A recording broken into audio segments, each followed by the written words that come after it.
12 साल तक एक नाम लापता लोगों की सूची में रहकर हवा की तरह गायब समझा जाता रहा। फिर अचानक एक खोज ने न केवल एक कहानी बदल दी बल्कि सवालों का एक नया पहाड़ खड़ा कर दिया। एक छोटा तंबू, दमकते पासपोर्ट, एक तह किया नक्शा, कुछ नोट्स और एक ठंडा, नम बंकर जो द्वितीय विश्व युद्ध के पुराने छापे जैसा लगा। सब कुछ जैसे समय के अंदर जमे हुए हों। लेकिन सबसे चौंकाने वाली बात यह थी कि वहां मिले खाने की डिब्बों पर बनी हुई तारीखें उन दोनों के गायब होने के कई साल बाद की थीं। डिब्बों पर लिखा था 2012, 2013 और 2014। इस मतलब ने कहानी को हादसे की तरह दिखने से रोक दिया और एक भयावह संभावना सामने ला दी। कोई उस बंकर तक नियमित रूप से पहुंच रहा था और उसमें खाने का भंडारण कर रहा था। यह खोज किसी स्थानीय इतिहासकारों के समूह ने की थी जो पुराने युद्धकालीन ठिकानों को ढूंढ रहे थे। बंकर का रास्ता छिपा हुआ था, ऊपर से झाड़ियों और पत्थरों में दफन। अंदर जाकर जो मिला वह पढ़ा लिखा नहीं बल्कि अनसुलझा था। एक यात्री का तंबू, स्लीपिंग बैग, व्यंजन, एक पुराना कैमरा और 2 पासपोर्ट जिन पर तोमाश कोवास्की और अन्ना नोवाक के नाम थे। पासपोर्टों की स्थिति साफ बताती थी कि वही लोग कभी वहां रुक चुके थे। यह सब मिलते ही मामला फिर से खुल गया। उस घबराहट की हवा जो 12 साल की चुप्पी के दौरान घरों में पसर गई थी, अचानक लौट आई। परिवारों को बताया गया कि उनके प्रिय लोगों की व्यक्तिगत वस्तुएं मिली है, पर वस्तुओं के साथ ताजे खाद्य डिब्बों की मौजूदगी ने उम्मीद की लौ नहीं जगाई बल्कि नए डर पैदा किए। अब प्रश्न यह था कि क्या वे दोनों किसी दुर्घटना के शिकार हुए या फिर कुछ और हुआ। और जो और भी भारी सवाल खड़ा हुआ, अगर कोई सचमुच उस बंकर में वर्षों तक आता रहा तो वह कौन था और क्यों करता रहा। यही गुत्थी इस कहानी को रहस्यमय बनाती है और यही गुत्थी इस हुक के दिल में धड़क रही है। पहाड़ों की उन चट्टानों पर अब सवालों की खामोशी गूंजती है। स्थानीय लोगों की कहानियां, पुराने रिकॉर्ड और बार-बार की पूछताछ भी इस रहस्य को सुलझा न सकीं। क्या सच कभी सामने आएगा या यह कहानी पहाड़ों की कोख में हमेशा रह जाएगी? सोचिए जरा। उत्तरी इटली का डोलोमाइट्स इलाका हमेशा से दुनिया भर के ट्रेकिंग प्रेमियों की पसंद रहा है। यहाँ की ऊंची चोटियाँ, कटीफटी चट्टानें, घुमावदार रास्ते और हरे भरे मैदान किसी भी यात्री के दिल में एक अलग ही ख्वाहिश जगा देते हैं। गर्मियों के महीनों में यह पूरा क्षेत्र जीवंत हो उठता है। सैकड़ों नहीं, बल्कि हजारों लोग अपने बैग पैक लेकर इन पहाड़ों में आते हैं। ऐसे ही लोगों में शामिल थे पोलैंड के 2 युवा, तोमाश कोवास्की और अन्ना नोवाक, जो अपनी रोजमर्रा की व्यस्त जिंदगी से दूर थोड़े सुकून, रोमांच और आजादी के दिनों का आनंद लेने निकले थे। तोमाश की उम्र 29 बरस थी। वह पोलैंड की राजधानी वार्सा में एक आईटी विशेषज्ञ के रूप में काम करता था। बहुत शांत स्वभाव का, बहुत व्यवस्थित, और काम के अलावा कैमरा लेकर घूमना उसका सबसे बड़ा शौक था। दूसरी तरफ थी अन्ना, जिसकी उम्र 27 साल थी। वह क्राकोव से थी और ग्राफिक डिजाइनर के रूप में काम करती थी। दोस्तों के अनुसार वह बेहद खुशमिजाज और ऊर्जा से भरी हुई लड़की थी और पहाड़ों से विशेष लगाव रखती थी। दोनों पिछले कई महीनों से अपनी छुट्टी का इंतजार कर रहे थे। नक्शे खरीदना, रास्तों का अध्ययन करना, मौसम की जानकारी जुटाना, यह सब उनकी तैयारी का हिस्सा था। उनका प्लान कोई तेजतर्रार, जोखिम भरा साहसिक अभियान नहीं था। वे किसी कठिन चोटी पर चढ़ने नहीं आए थे। उनका लक्ष्य था 8 या 9 दिन की एक क्लासिक ट्रैकिंग रूट पर धीरे धीरे आगे बढ़ना, रास्ते में जहां जगह मिले तंबू लगाना और जरूरत पड़ने पर पहाड़ी आश्रयों जिन्हें स्थानीय लोग रिफूगियो कहते हैं, वहां रुकना। उनके पास सब जरूरी सामान था, 2 बड़े ड्यूटर बैकपैक, 2 ऊनी स्लीपिंग बैग, गैस स्टोव, बर्तन, पानी साफ करने का फिल्टर, फर्स्ट एड किट और कई दिनों तक चलने वाला भोजन। तोमाश के पास एक गार्मिन जीपीएस और एक कैनन डिजिटल कैमरा भी था। 4 अगस्त 2003 की सुबह दोनों वार्सा से निकले और 6 अगस्त को वे इटली पहुंच गए। उन्होंने कॉर्टिना डी एम्पेजो के पास एक छोटे कैंप साइट पर 2 रातें आराम किया ताकि वे मौसम और ऊंचाई के अनुसार अपने शरीर को ढाल सकें। फिर 8 अगस्त की सुबह वे लोग मिसूरीना झील के पास अपनी चांदी रंग की ओपेल एस्ट्रा पार्क करने पहुंचे। यही वह जगह थी जहां से उनका ट्रेक शुरू होना था। उसी शाम उन्हें रिफूगियो ओरेंजो नाम के पहाड़ी आश्रय में देखा गया। वे वहां रात रुकने नहीं रुके, मगर उन्होंने कॉफी पी और गेस्ट बुक में एक छोटा सा नोट लिखा, जैसा अक्सर ट्रेकर्स करते हैं, ताकि उनकी यात्रा का रिकॉर्ड रहे। अगले दिन 9 अगस्त कई पर्यटकों ने उन्हें रिफूगियो लोकेटेली की तरफ जाते देखा। बाद में जब यह मामला लापता पर्यटकों का बन गया, तब इन्हीं लोगों ने तस्वीरों और बयानों के आधार पर उस जोड़े की पहचान की। रिफूगियो लोकेटेली पहुंचकर अन्ना ने क्राकोव में अपने माता-पिता को एक पोस्ट कार्ड लिखा।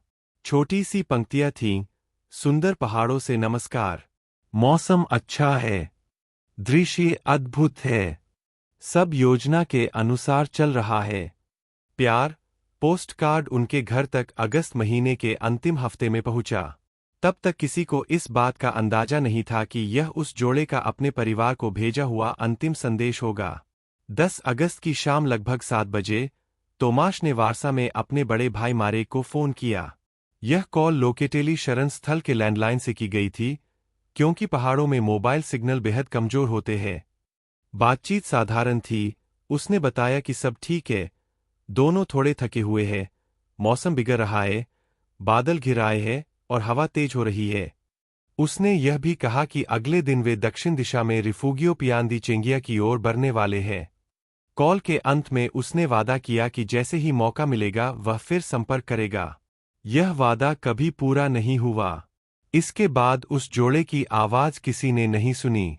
11 अगस्त की रात डोलोमाइट्स क्षेत्र में अचानक तेज तूफान आया। बारिश लगातार पड़ती रही, हवा तेज थी और तापमान बहुत नीचे गिर गया। कई ट्रेकर्स और पर्वतारोहियों ने उस रात को कठिन बताया, लेकिन सुबह होते होते मौसम धीरे धीरे संभल गया।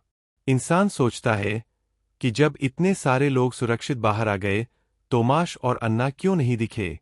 उनकी योजना के अनुसार उन्हें 17 अगस्त तक अपनी यात्रा खत्म कर लेनी थी और 19 अगस्त तक पोलैंड लौट आना था। मगर 19 तारीख बीत गई, फोन बंद मिले और कोई संदेश नहीं आया। शुरू में परिवार ने सोचा कि शायद वे किसी ऐसे इलाके में होंगे जहां नेटवर्क नहीं मिलता या रास्ता बदलकर किसी और रिफूगियो में ठहर गए होंगे।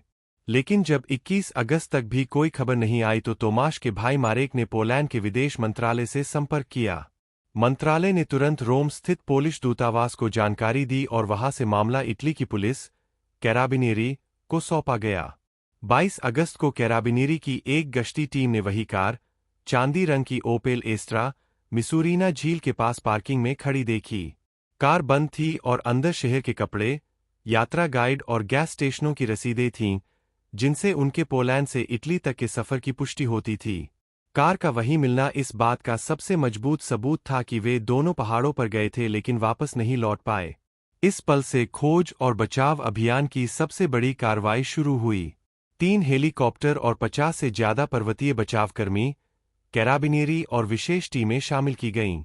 हर गुफा, हर पत्थरीली ढलान, हर छिपी दरार को देखा गया। यह खोज आसान नहीं थी।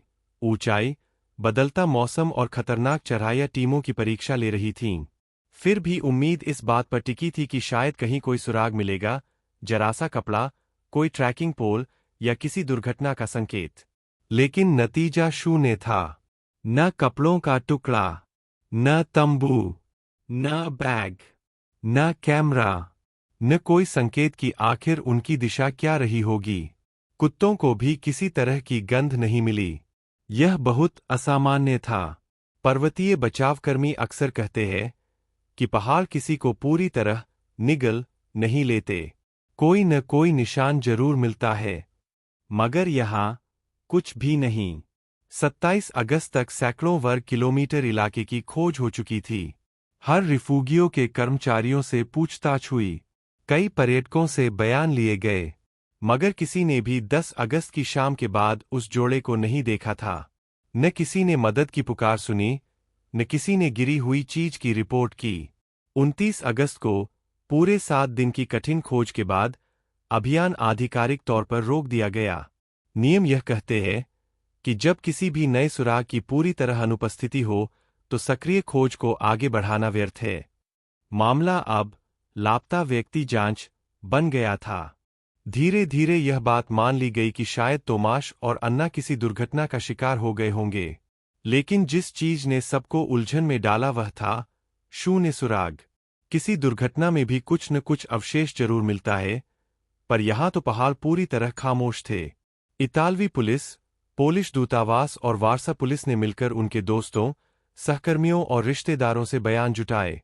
उनकी निजी जिंदगी पूरी तरह सामान्य थी। दोनों की नौकरियां स्थिर थीं, कोई आर्थिक परेशानी नहीं थी, कहीं कोई विवाद नहीं था। उनके घर, उनका सामान, उनके बैंक खाते, सब जस का तस थे। यह साफ संकेत था कि उन्होंने कभी जानबूझकर गायब होने की योजना नहीं बनाई थी। फिर भी कोई उत्तर नहीं मिला। उत्तर न मिलने की यही खामोशी अगले कई वर्षों तक गूंजती रही। तोमाश और अन्ना के गायब होने के बाद जब शुरुआती खोज बंद हो गई, तब जांच का पूरा फोकस पहाड़ों से हटकर पुलिस की मेजों पर चला गया। बेलूनो प्रांत में स्थित कैराबिनेरी जांच विभाग को पूरा मामला सौंप दिया गया। अब काम था यह पता लगाना कि क्या इस जोड़े के गायब होने के पीछे कोई गहरी वजह थी, या फिर यह बस एक प्राकृतिक दुर्घटना थी। इतालवी अधिकारियों ने इंटरपोल के माध्यम से वारसा पुलिस से अनुरोध भेजा कि दोनों व्यक्तियों की निजी फाइलें, उनके सामाजिक दायरे, उनके रिश्तों और उनके व्यक्तिगत जीवन से संबंधित सभी जानकारी इकट्ठी की जाए। इसके तहत दर्जनों लोगों से पूछताछ हुई, दोस्त, पड़ोसी, रिश्तेदार, सहकर्मी। उनके कंप्यूटर, ईमेल, चिट्ठियां और निजी नोट्स तक की जांच की गई। लेकिन लंबे समय तक चलने वाली इस जांच ने एक भी ऐसा संकेत नहीं दिया कि इस जोड़े के पास कोई राज था या वे किसी परेशानी से गुजर रहे थे। दोनों की जिंदगी खुली किताब जैसी थी। न कोई आर्थिक बोझ, न कोई निजी झगड़ा, न किसी दुश्मनी का जिक्र। उनका रिश्तों का दायरा मजबूत था और हर कोई यही कहता पाया गया कि वे बेहद संतुलित और खुश रहते थे। पुलैंड के बैंकिंग रिकॉर्ड ने भी यही दिखाया कि 6 अगस्त 2003 के बाद उनके किसी भी खाते में कोई लेनदेन नहीं हुआ। दूसरा, वे जिस कार में आए थे वह उसी पार्किंग में सुरक्षित खड़ी मिली। इसका मतलब था कि वे कहीं और नहीं गए, नहीं किसी वाहन से भागने की कोशिश की। वे बस उसी पहाड़ी रास्ते पर कहीं खो गए थे। जांच के 3 मुख्य सिद्धांत। जैसे जैसे समय बीता, जांच 3 बड़े सिद्धांतों पर टिक गई। दुर्घटना, स्वैच्छिक गायब होना और आपराधिक घटना। तीनों के अपने तर्क थे और तीनों में भारी खामियां भी थीं। 1. दुर्घटना का सिद्धांत। इतालवी विशेषज्ञों के अनुसार यह सबसे प्राकृतिक संभावना थी। पहाड़ों में मौसम एक क्षण में बदल जाता है। 11 अगस्त की रात आए तेज तूफान का उल्लेख तोमाश ने खुद अपने भाई से किया था।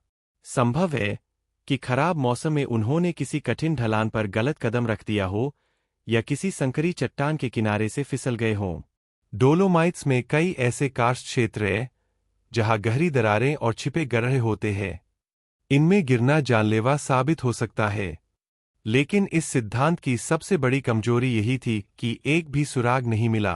पर्वतीय बचावकर्ता अक्सर कहते हैं कि पहाड़ हादसे तो करते हैं, लेकिन सबूत छिपाने में माहिर नहीं होते। कोई बैकपैक, कोई जैकेट, कोई टूटे पोल का हिस्सा, कुछ तो मिलता है।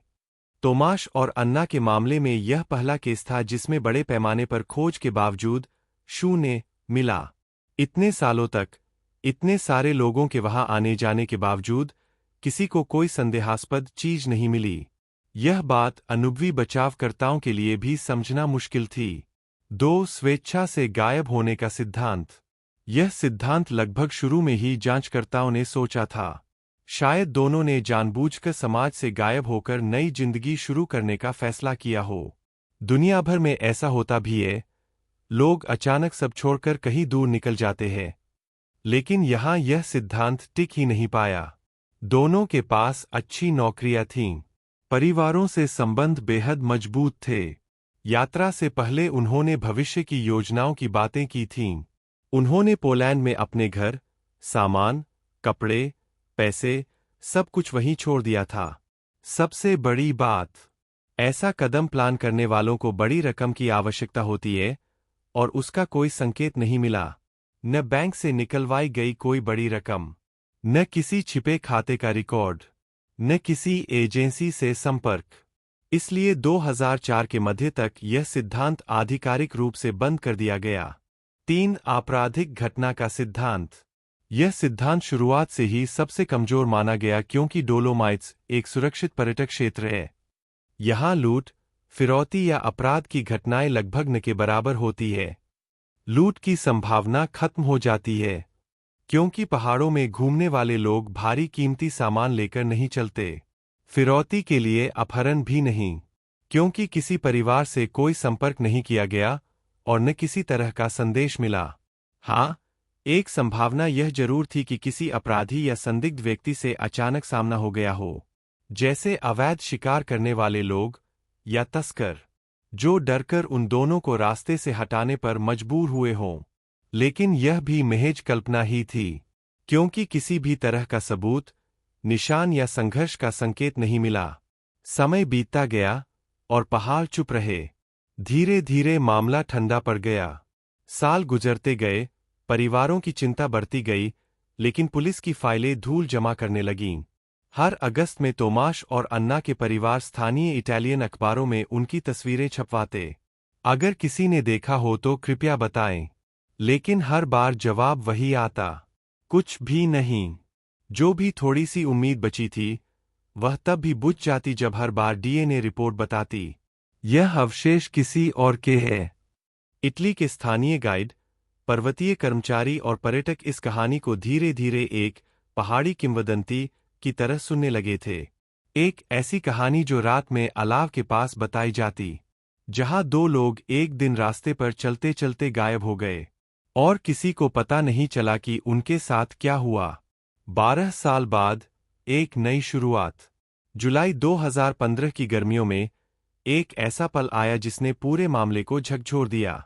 इटली के कुछ इतिहास प्रेमी, जो प्रथम और द्वितीय विश्व युद्ध के किलेबंदी स्थलों की खोज करते थे, माउंट सीमा डेला फ्राटा के आसपास घूम रहे थे। उनमें से एक इतिहासकार ने पुराने ऑस्ट्रियाई अभिलेखागार में एक संदर्भ देखा था कि इस क्षेत्र में एक इटालियन अवलोकन चौकी थी, जो 1930 के दशक में बनाई गई थी। यह चौकी आधुनिक नक्शों में दर्ज नहीं थी, इसलिए उसका सही स्थान लगभग असंभव था। 19 जुलाई 2015, इतिहासकारों के 3 लोग पेटर्नो की पहाड़ी श्रृंखला में एक छुपे हुए रास्ते पर बढ़ रहे थे। कई घंटों की खोज के बाद उन्हें एक ऐसा प्रवेश द्वार मिला, जो मानो पहाड़ निगल चुका हो। दरवाजा चट्टानों से अटका हुआ था, बूटी बूटियों से ढका हुआ, और बिल्कुल दिखाई नहीं देता था। अगर किसी सामान्य पर्यटक ने वहां से गुजरना हो, तो वह इसे कभी नोटिस नहीं कर सकता था। तीनों ने मिलकर रास्ता साफ किया, झाड़ियों को हटाया, मलबा निकाला और पत्थरों के बीच बने एक संकीर्ण छेद से अंदर जाने लगे। अंदर का संसार, समय में जमी हुई दुनिया। जैसे ही वे अंदर गए, उनमें से एक को ठंडी, सर्द हवा का झोंका लगा। एक अजीब सी गंध, जिसमें नमी, फफूंद और पुरानी कंक्रीट की गंध थी। उनकी टॉर्च की रोशनी में सामने एक संकीर्ण गलियारा था। दीवारें गीली थीं, छत से पानी टपक रहा था। 20 मीटर तक चलते हुए वे एक छोटे कमरे में पहुंचे, जो 4 गुना 5 मीटर का था। यह किसी पुराने सैनिक बैरक जैसा लगता था, और उसी पल उन्हें वह दृश्य दिखा जिसने 12 साल की चुप्पी को तोड़ दिया। कमरे के बीच में एक 2 व्यक्ति वाला तंबू खड़ा था। तंबू के पास ही 2 स्लीपिंग बैग पड़े थे। दीवार के सामने 2 ड्यूटर बैकपैक खड़े थे, एक नीला, एक हरा। बर्तन, गैस स्टोव, आधे इस्तेमाल किए गए खाद्य पैकेट, सब कुछ वहां मौजूद था, जैसे कोई अभी थोड़ी देर पहले निकला हो। लेकिन तंबू पर जमी फफूंद और सामान पर बैठी मोटी धूल बता रही थी कि ये चीजें वहां कई साल से पड़ी है। तीनों में से एक ने धीरे से एक बैकपैक खोला। अंदर एक प्लास्टिक बैग था, पूरी तरह सील किया हुआ। उसमें थे 2 पोलैंड के पासपोर्ट। नाम लिखे थे तोमाश कोवास्की और अन्ना नोवाक, जिनके बारे में दुनिया को लगा था कि वे पहाड़ों में कहीं खो गए थे। उनका पूरा सामान इस ठंडे बंकर में सलीके से रखा हुआ था। यह एक ऐसी खोज थी जिसने पुरानी कहानी को खत्म नहीं किया, बल्कि एक नई कहानी शुरू कर दी। बंकर के अंदर पड़े तंबू, स्लीपिंग बैग, बर्तन और पासपोर्ट देखकर तीनों इतिहासकार सन्न रह गए। लेकिन सबसे बड़ी हैरानी तब हुई जब उन्होंने टॉर्च की रोशनी रसोई वाले हिस्से पर डाली। वहां फर्श पर कुछ खाली पैकेट पड़े थे। वे 2003 के शुरुआती वर्षों वाले सूखे खाने के पैकेट थे। यह तो सामान्य बात थी, क्योंकि तोमाश और अन्ना उसी समय गायब हुए थे। लेकिन उसी के बीच पड़े थे कई चमकदार, एकदम नए, बिना जंग लगे हुए टिन के डिब्बे। इतिहासकारों में से एक ने जिज्ञासा में एक डिब्बा उठाया। उस पर लिखा था, निर्माण तिथि अप्रैल 2014, समाप्ति तिथि 2017। उसने दूसरा डिब्बा उठाया। उस पर 2012 की तारीख थी। तीसरा 2013 का। यह देखकर तीनों के पैरों तले जमीन खिसक गई। वह बंकर पिछले 12 सालों से वीरान माना जा रहा था, पर यहां सामान रखा गया था तोमाश और अन्ना के गायब होने के लगभग 10 साल बाद भी। इसका केवल एक ही मतलब था, कोई इस बंकर तक लगातार पहुंच रहा था। कोई ऐसा जिसे इस स्थान का पूरा पता था, और वह व्यक्ति वहां खाना रख रहा था, बार बार। और असली डर तब लगा जब तीनों को एहसास हुआ, यहां सिर्फ खाना नहीं रखा गया था, यहां किसी की मौजूदगी भी रही है। किसी ने यह जगह उपयोग की है। कौन, क्यों और किस मकसद से? इतिहासकारों ने तुरंत समझ लिया कि यह मामला साधारण नहीं है। उन्होंने एक भी वस्तु को छुआ नहीं, तंबू को हाथ नहीं लगाया, सिर्फ कुछ तस्वीरें लीं और उसी रास्ते से बाहर निकले।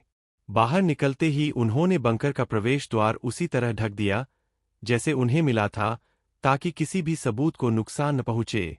पहाड़ से उतरकर वे सीधे बेलूनो स्थित कैराबिनेरी स्टेशन पहुंचे।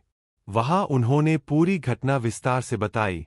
12 साल से ठंडी पड़ी फाइल अचानक फिर से खुल गई।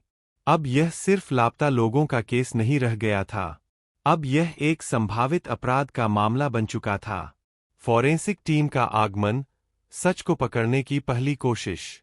इतिहासकारों से रिपोर्ट मिलते ही 19 जुलाई 2015 की शाम कैराबिनेरी की एक अग्रिम टीम बंकर के आसपास पहुंच गई। उस क्षेत्र को तुरंत घेरा गया। फिर निर्णय लिया गया कि पहाड़ की स्थिति अनुकूल होने पर अगली सुबह विस्तृत ऑपरेशन शुरू किया जाएगा। 20 जुलाई की सुबह हेलीकॉप्टर द्वारा एक विशेष फॉरेंसिक टीम को वहां पहुंचाया गया। यह टीम पाडुआ में स्थित वैज्ञानिक जांच विभाग की थी, बेहद प्रशिक्षित विशेषज्ञ जो अत्यंत कठिन परिस्थितियों में भी सबूत जुटाने में माहिर थे। बंकर के अंदर उन्होंने कृत्रिम रोशनी लगाई और जगह-जगह फोटो और वीडियो बनाए। तंबू की स्थिति कैसी है? स्लीपिंग बैग कैसे रखे हैं? सामान किस तरह व्यवस्थित है? फर्श पर कौन-कौन से निशान हैं? दीवारों पर क्या जमा हुआ है? किस दिशा में क्या रखा है?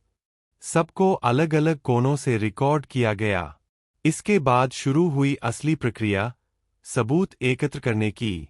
जिस कमरे में तंबू था, वहां की हर सतह, टेंट की जिप, बैकपैक के स्ट्रैप, बर्तन का हैंडल, खाने के डिब्बे, इन सब पर फॉरेंसिक पाउडर और रसायन लगाए गए। सबसे ज्यादा उम्मीद उन्हीं चमकदार टिन के डिब्बों से थी, क्योंकि वे नए थे। उन पर पिछले वर्षों का जमाव या नमी का असर भी कम था। और यही उम्मीद सही साबित हुई। 2 डिब्बों पर धुंधले फिंगरप्रिंट मिले। ये प्रिंट तोमाश या अन्ना के नहीं थे, यह किसी तीसरे व्यक्ति के थे। जनवरी 2003 के बाद बनी चीजों पर किसी तीसरे व्यक्ति का निशान होना, यह अपने आप में ही चौंकाने वाली बात थी। फॉरेंसिक टीम ने मिट्टी, धूल, फफूंद और दीवारों से स्क्रैपिंग के नमूने भी लिए। हर वस्तु को सीलबंद बैग में रखा गया, नंबर दिया गया और केस फाइल में दर्ज किया गया। सबसे ज्यादा उम्मीद थी उस कैनन डिजिटल कैमरा और जीपीएस डिवाइस से, जिसे तंबू के पास पाया गया था। शायद उनकी आखिरी तस्वीरें वहां हों। शायद आखिरी बार उन्होंने किस दिशा में कदम रखा, वह जानकारी हो। हालांकि जीपीएस का बाहरी हिस्सा टूट चुका था और पानी अंदर जा चुका था, पर कैमरा की मेमोरी कार्ड से कुछ डेटा मिलने की संभावना दिख रही थी। दूसरे दिन शाम तक सबूतों का पूरा सेट तैयार करके हेलीकॉप्टर द्वारा पाडुआ की प्रयोगशालाओं में भेज दिया गया। डीएनए रिपोर्ट, सच उजागर होने की पहली किरण। कुछ सप्ताह बाद पहला परिणाम आया। तंबू, स्लीपिंग बैग और बैकपैक पर मिला डीएनए स्पष्ट रूप से तोमाश कोवास्की और अन्ना नोवाक का था। इससे आधिकारिक पुष्टि हो गई कि बंकर, तंबू और पाया गया सामान उन्हीं का था। वे दोनों इस बंकर तक पहुंचे थे, यह अब शक नहीं था। लेकिन सबसे बड़ा झटका अगले निष्कर्ष से लगा। खाने के डिब्बों में से एक पर एक मिश्रित डीएनए प्रोफाइल मिली, जिसका एक हिस्सा बेहद कमजोर था और दूसरा हिस्सा बिल्कुल स्पष्ट, जो किसी अज्ञात व्यक्ति का था। और यह अज्ञात व्यक्ति इटली के डेटाबेस में नहीं था, यूरोपोल में नहीं था, इंटरपोल में भी नहीं था। यानी यह कोई ऐसा व्यक्ति था जो न किसी अपराध फाइल में दर्ज है, न किसी ज्ञात संदिग्धों में आता है, और जिसकी पहचान अब पूरी तरह अनजान थी। कैमरे की उम्मीद, शायद आखिरी तस्वीरें बताए कि क्या हुआ। जब फोरेंसिक विशेषज्ञ कैमरे और जीपीएस को खोल रहे थे, सबकी नज़र इस उम्मीद पर टिकी थी कि शायद मेमोरी कार्ड से कुछ तस्वीरें बची हों। बंकर की नमी ने कैमरा खराब कर दिया था, पर विशेषज्ञों को भरोसा था कि कुछ फाइलें रिकवर हो सकती है। इसमें समय लगना तय था। कई बार क्षतिग्रस्त कार्ड से डेटा निकालने में महीनों लग जाते हैं। इस बीच बेलूनो अभियोजक कार्यालय ने यूरोपोल के माध्यम से इटली की, पोलैंड की और पूरे यूरोप की पुलिस को सूचित किया कि मामला अब गायब व्यक्ति का नहीं, बल्कि संभावित अपहरण, गैरकानूनी हिरासत और संभवतः हत्या की दिशा में जा रहा है। 12 साल बाद परिवारों को मिली सबसे भारी खबर। तोमाश और अन्ना के परिवारों को आधे मन से यह आशा थी कि शायद वे कहीं दूर, किसी नई जिंदगी में हों। कुछ लोग सोचते थे कि शायद वे भूल भुलैया जैसे रास्तों में भटक गए हों और अब भी कहीं सहायता का इंतजार कर रहे हों। लेकिन जब पुलिस ने बताया कि बंकर में मिले सामान में दोनों के पासपोर्ट, बैकपैक, तंबू, कपड़े और व्यक्तिगत चीजें शामिल हैं, तो परिवार टूट गया। और जब बताया गया कि उसी जगह 2012 से 2014 तक के खाने के डिब्बे पाए गए, तो यह उनके लिए और भी भयावह था। इसका मतलब था, कोई अज्ञात व्यक्ति 12 साल के दौरान इस बंकर तक पहुंचता रहा था। क्यों? कहना मुश्किल है। क्या वह व्यक्ति तोमाश और अन्ना को जानता था? क्या वह उनसे पहले से जुड़ा था? या कोई अजनबी, जिसे यह बंकर किसी खुफिया मकसद से चाहिए था? क्या वह खाना किसी कैद किए व्यक्ति के लिए लाया जा रहा था, या किसी और गुप्त गतिविधि के लिए? इन सब में सबसे डरावना सवाल था, आखिर तोमाश और अन्ना कहाँ गए? उनके शरीर क्यों नहीं मिले? और वह तीसरा व्यक्ति कौन था? बंकर, जवाब कम, सवाल ज्यादा। बंकर में मिले सामान से जितने जवाब मिलने चाहिए थे, उससे कहीं ज्यादा सवाल उठ खड़े हुए। अगर मान लिया जाए कि यह सिर्फ खराब मौसम में बचाव के लिए चुनी गई जगह थी, तो ताजा खाना कौन रख रहा था? अगर माना जाए कि कोई अपराध हुआ, तो शव क्यों नहीं मिले? अगर यह माना जाए कि किसी तीसरे व्यक्ति ने उनकी चीजों का इस्तेमाल किया, तो वह कौन था? उसे पासपोर्ट, बैग, नक्शे, सब क्यों वही छोड़ने पड़े? वह बंकर तक बार बार क्यों आया? अगर वह व्यक्ति जिंदा है, तो अब कहाँ है? और सबसे बड़ा सवाल, क्या उस व्यक्ति ने तोमाश और अन्ना को देखा था? क्या उसने उनसे मुलाकात की थी? या उनसे भी ज्यादा डरावना सवाल, क्या उसने ही उन्हें पहाड़ों से मिटा दिया? पहाड़ की चुप्पी और रहस्य में डूबा हुआ सच। 12 साल बाद मिली इस खोज ने कहानी को सुलझाने के बजाय उसे और गहरा कर दिया। अब मामला सिर्फ 2 पर्यटकों की लापता होने की घटना नहीं, बल्कि एक ऐसी पहेली बन गया है जिसमें इंसान, प्रकृति और शायद अपराध, तीनों की परतें जुड़ी हुई है। डोलोमाइट्स आज भी खड़े हैं, चुप, शांत, विशाल। वे सब जानते हैं, पर कुछ कहते नहीं। तोमाश और अन्ना की कहानी अब सिर्फ एक रहस्य नहीं, एक चेतावनी भी है कि हर पहाड़, हर जंगल, हर बंकर अपने भीतर ऐसे राज छुपा सकता है जिन्हें इंसान शायद कभी पूरी तरह समझ नहीं पाएगा। 12 साल से बंद पड़ा यह रहस्य जुलाई 2015 में अचानक एक बंकर की ठंडी दीवारों में फिर से जीवित हो उठा। लेकिन इस नई खोज ने कहानी को खत्म नहीं किया, बल्कि इसे और गहरा और उलझा हुआ बना दिया।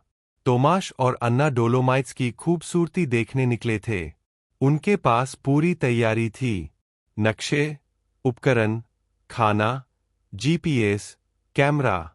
लेकिन पहाड़ों ने उन्हें ऐसा निगला कि उनका एक भी अंतिम कदम दुनिया नहीं देख सकी। जब बंकर में उनका तंबू, उनके बैग, उनके पासपोर्ट मिले, तो लगा जैसे पहाड़ कह रहे हों, हाँ, वे यहां तक आए थे। लेकिन पहाड़ यह नहीं बताते कि वे यहां से गए कहाँ। और इससे भी ज्यादा डरावनी बात, यहां उनके बाद और कौन आता रहा। 2012, 2013 और 2014 के खाने के डिब्बे सिर्फ डिब्बे नहीं थे। वे एक मौन स्वीकारोक्ति थे कि इस बंकर तक 12 साल के भीतर किसी ने कदम रखे थे। किसी ने खाना रखा था। किसी ने इस जगह को जिंदा रखा था। और यह सोच सबसे ज्यादा बेचैन करती है। क्या वह तीसरा व्यक्ति तोमाश और अन्ना को जानता था? क्या उसने उन्हें देखा था? या फिर यह कोई ऐसा इंसान था जिसकी कहानी अभी तक दुनिया के सामने नहीं आई? कई विशेषज्ञ मानते हैं कि यह एक दुर्घटना भी हो सकती है। कुछ सोचते हैं कि यह एक अपराध भी हो सकता है। लेकिन सच क्या है, यह कोई नहीं जानता। डोलोमाइट्स जैसे पहाड़ों के बारे में कहा जाता है कि वे इंसानों की तरह नहीं बोलते, लेकिन अपने भीतर हर रहस्य को छुपा कर रखते हैं। चट्टानों की उन दरारों, बर्फीली ढलानों और तिरछे रास्तों में आज भी एक सन्नाटा है जो कहानी से कहीं ज्यादा बड़ा है। तोमाश और अन्ना का ना मिलना, उनके शरीर का ना मिलना, उनके आखिरी कदम का ना मिलना, यह सब मिलकर एक ऐसी कहानी बनाता है जो समय के साथ धुंधली नहीं बल्कि और तीखी होती जाती है। हर गर्मी में जब नए ट्रेकर नई उम्मीदें लेकर उन पहाड़ियों में जाते हैं, तो कोई कोई गाइड आज भी शाम के समय अलाव के पास यह कहानी सुनाता है। 2 लोग आए, रास्तों पर चले, और फिर ऐसे गायब हो गए कि जैसे पहाड़ों ने उन्हें अपनी चुप्पी में छुपा लिया। और बंकर, वह अब भी वही है, पत्थरों की भीड़ में छिपा हुआ। उसके अंदर वह तंबू और वे 2 स्लीपिंग बैग आज भी किसी जवाब की तरह पड़े होंगे, जिनका अर्थ समझने के लिए दुनिया के पास पर्याप्त शब्द नहीं है। सच क्या था, यह शायद कभी पता न चले, लेकिन इतना जरूर है कि यह कहानी केवल एक रहस्य नहीं, एक याद है कि प्रकृति जितनी सुंदर है, उतनी ही अनजान भी है। और कभी-कभी उसकी चुप्पी ही सबसे बड़ा सवाल बन जाती है।